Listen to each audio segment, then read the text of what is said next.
25. Nous sommes le samedi 25 avril 2020 et nous voulons bénir le nom de l'Éternel pour vos vies. Que la paix de l'Éternel soit votre partage. Aujourd'hui, nous sommes dans le livre de Proverbes chapitre 25 et nous allons commencer par la fin aujourd'hui. Aujourd'hui, nous allons nous arrêter sur le verset 28. Le verset 28 nous dit « Celui qui ne sait pas se dominer est comme une ville démantelée qui n'a plus de rempart. » Et le verset que je viens de lire se trouve dans la version Semeur. Je lis notre version, oui c'est bon. Comme une ville forcée et sans muraille, ainsi est l'homme qui n'est pas maître de lui-même. Le thème de la méditation de ce jour, c'est apprendre à se contrôler. Quand on parle de se contrôler ou de savoir se contrôler ou apprendre à se contrôler, tu dois comprendre la maîtrise de soi. Nous devons apprendre à avoir la maîtrise de soi. Et la maîtrise de soi, comme nous le savons, fait partie du fruit de l'esprit. Et ce matin, nous sommes en train de comprendre certains aspects de la maîtrise de soi ou d'apprendre à se contrôler. Et nous regardons dans tous les versets du chapitre 25 et nous comprenons que le verset que nous venons de lire est la conclusion du chapitre 25.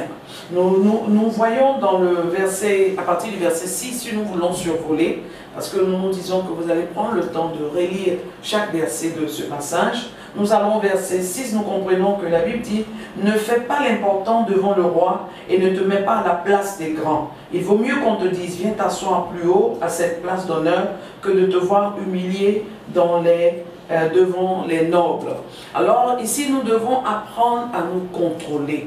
Et la Bible, dans le chapitre 25, nous donne quelques aspects de nos vies dans lesquels nous devons apprendre à nous contrôler. Ici, il faudrait qu'on apprenne à rester humble. Et on apprenne à se maîtriser.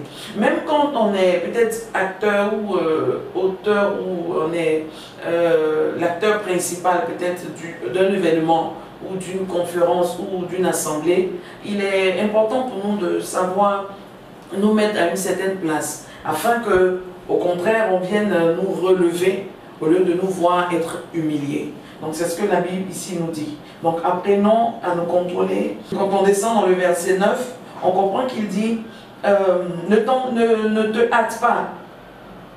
Au verset 9, règle ton différend avec ton prochain et ne va pas révéler les confidences d'un autre.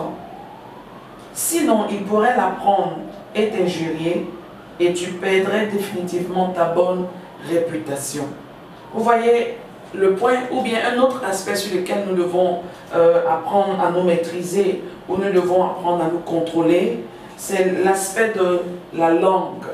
Nous devons tenir notre langue en bride. Nous devons apprendre à nous taire et apprendre à parler. Et quand on entend le parler, savoir parler. Amen. Et donc ici, la Bible nous demande de régler notre différend avec notre prochain. Souvent, peut-être tu peux avoir des histoires avec quelqu'un parce que la colère c'est normal, mais c'est quand tu laisses le soleil se coucher sur ta colère, c'est ce que tu fais de ta colère qui devient un problème ou qui devient un péché. Donc quand tu as des problèmes avec ton prochain, il dit ne va pas révéler les confidences que ce prochain t'a fait. On a vu beaucoup de cas pareils. Et donc la Bible ici nous dit d'éviter de le faire. On descend dans le verset 11. Les paroles justes dites au bon moment sont comme des abricots d'or avec des silures d'argent.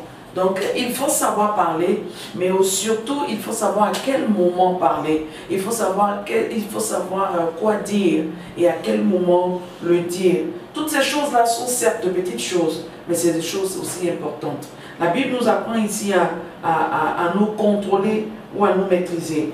Quand tu descends au verset 15, la Bible te parle de la patience. La Bible dit qu'avec la patience, on persuade un dirigeant, tout comme une langue douce peut briser un os. Alors la Bible nous demande de pouvoir être patient. Parce qu'on ne peut pas se contrôler et on ne peut pas avoir la maîtrise de soi quand on n'a pas de la patience. C'est pour cela quand tu lis dans Galates 5, tu comprends que la Bible nous parle du fruit de l'esprit. C'est un seul fruit qui a plusieurs éléments. Un seul fruit, le fruit de l'esprit qui nous parle de la patience et de la maîtrise de soi. La Bible nous dit au verset 17, ne va pas trop chez un ami, ne va pas trop souvent chez ton ami, de peur qu'il ne se lasse de toi et ne te prenne en haine. Alors donc, maîtrise, n'est-ce pas, tes visites, ou apprends à contrôler tes visites, apprends à contrôler ta manière de rendre visite ou ta manière ou apprends à contrôler ta présence dans la vie de tes amis, dans la vie de toutes les personnes qui sont autour de toi, même ceux qui sont tes amis, même les personnes qui te sont proches. Apprends à contrôler ta présence dans leur vie. Il dit, l'homme qui porte un faux témoignage contre son prochain est comme une massue, une épée et une flèche acérée. Et donc, apprends à ne pas porter de faux témoignages. Ne pas porter de faux témoignages te donne de te contrôler. Même quand tu te retrouves dans une situation assez difficile, une situation assez compliquée, apprends à ne pas porter de faux témoignages sur autrui.